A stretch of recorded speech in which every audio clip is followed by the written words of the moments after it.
अंकुर जैन जिनका विषय है प्रत्यक्ष मीमांसा, और आगे तैयार हैं अरिहंत जैन जिनका विषय है परोक्ष मीमांसा।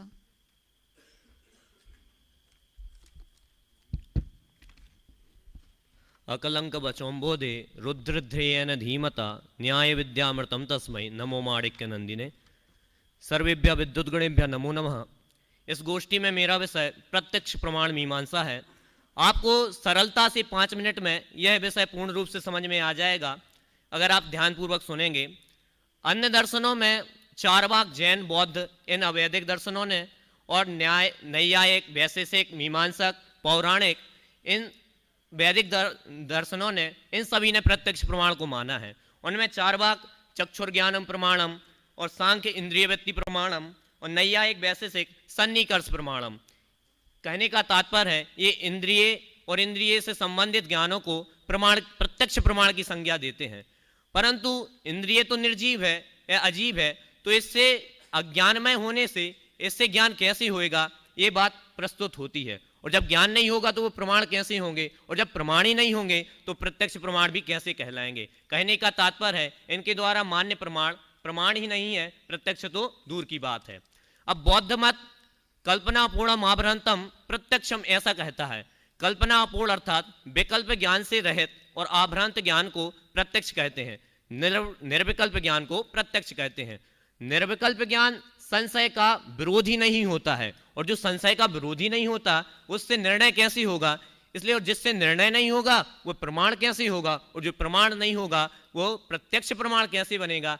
कहने का तात्पर्य है ये भी बौद्धों द्वारा मान्य प्रमाण भी समीचीन नहीं है। पर वास्तविक प्रत्यक्ष प्रमाण क्या है उसको हम देखते हैं। सर्वप्रथम आचार्य सिद्धसेन दिवाकर ने अपरोक्ष रूप से वस्तु को ग्रहण करने वाले ज्ञान को प्रत्यक्ष कहा। उनका यह कथन अन्योन्याश्रय दोष से दूषित था। पश्चात समीचीन जो प्रत्यक्ष की परिभाषा है वो अकलंक देव ने लघियस्त्रय में कहा, प्रत्यक्षम विशदम ज्ञानम, विशद ज्ञान को प्रत्यक्ष की संज्ञा दी। आचार्य अकलंक देव का यह अकलंक लक्षण दोनों संप्रदायों में पूर्णतः प्रतिष्ठित है और व्यापक है, सभी इसे सहर्ष स्वीकार करते हैं। परीक्षा मुख में विशदम प्रत्यक्षम कहा, विशद ज्ञान अर्थात जिस ज्ञान का प्रतिभास कहें अर्थ ज्ञान निर्मल होता है वह प्रत्यक्ष ज्ञान कहलाता है। इसके दो भेद किए, सामव्यवहारिक प्रत्यक्ष और मुख्य प्रत्यक्ष या पारमार्थिक प्रत्यक्ष। और सामव्यवहारिक प्रत्यक्ष देखें तो परीक्षा मुख में लिखा, इंद्रियान इंद्रिय निमित्तम देशतः सामव्यवहारिकम।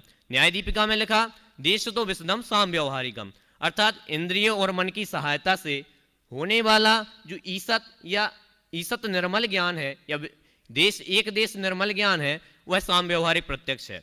इसके 4 भेद किए, अवग्रह यह आवाय धारणा। अवग्रह अर्थात दर्शन उपयोग के पश्चात ग्रहण होना, यह अर्थात उसके संदर्भ में चिंतन, और अवाय अर्थात निर्णय, और धारणा मतलब कालांतर में अविस्मरण की योग्यता। इन 4 बिंदुओं से ऐसा समझना।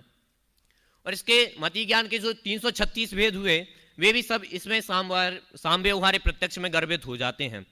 पहले आचार्य अकलंक देव के पूर्व जैन दार्शनिक इसे शुद्ध परोक्ष ज्ञान में गर्भित करते थे, किसको, सामव्यवहारिक प्रत्यक्ष को।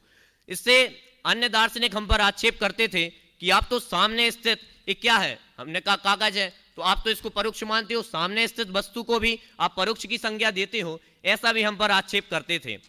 और हमारा लोक व्यवहार भी इससे बाधित होता है। जैसे मैंने किसी को हत्या करते हुए देखा, कोर्ट में मैंने गवाही दी कि मैंने इसको देखा, इसने इसकी हत्या कर दी। अब जज मुझसे पूछे आपने प्रत्यक्ष देखा कि परोक्ष देखा, तो वास्तव में तो ये परोक्ष इंद्रियों से होने वाला ज्ञान। तो जज कहे हम परोक्ष को तो प्रमाण यहाँ नहीं मानते हैं, सामने देखा हो तो बताओ, तो लोक व्यवहार नहीं चल पाता। इसलिए आचार्य अकलंक देव ने एक मध्य का रास्ता निकाला जिससे हमारी परंपरा भी खंडित ना हो और प्रमाण भी बना रहे।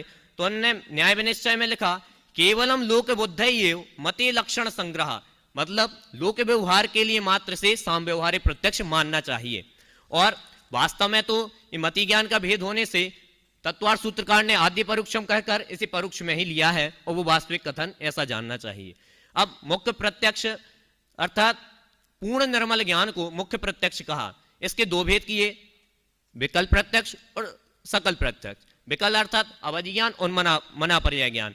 जो इनकी परिभाषाएं हैं वो आगम में जैसी आती हैं कि दिव्य क्षेत्र काल भाव की मर्यादा सहित रूपी पदार्थ को जानने वाला अवधि ज्ञान है, और दिव्य क्षेत्र काल भाव की मर्यादा सहित दूसरे के मन में स्थित रूपी पदार्थ के ज्ञान को मनापर्याय ज्ञान कहते हैं। ये विकल्प प्रत्यक्ष में गर्भित होते हैं। ये मात्र जैन दर्शन में ही स्वीकार किए गए हैं, अन्य दर्शन इसे नहीं मानते। सकल प्रत्यक्ष सर्वद्रव्य पर्यायेषु केवलस्य और सालोका नाम त्रिलोका नाम यद विद्यादर्पणायते, यानी सब कुछ जानने वाला, अलूका काश सहित सब कुछ जानने वाला ज्ञान वह सकल प्रत्यक्ष है। इसमें जो सकलता का और विकलता का भेद किया, यह मात्र विषय की कम विषय ग्रहण करता है तो विकल, और अधिक विषय ग्रहण करता है तो सकल, ऐसा किया है। ये आत्मात्र सापेक्षत्वात् होने से ये तो है तो दोनों पारमार्थिक प्रत्यक्ष ही।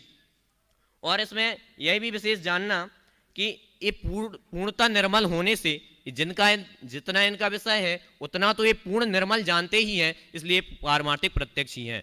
व्युत्पत्ति के अनुसार देखें तो प्रति प्लस अक्ष बराबर प्रत्यक्ष।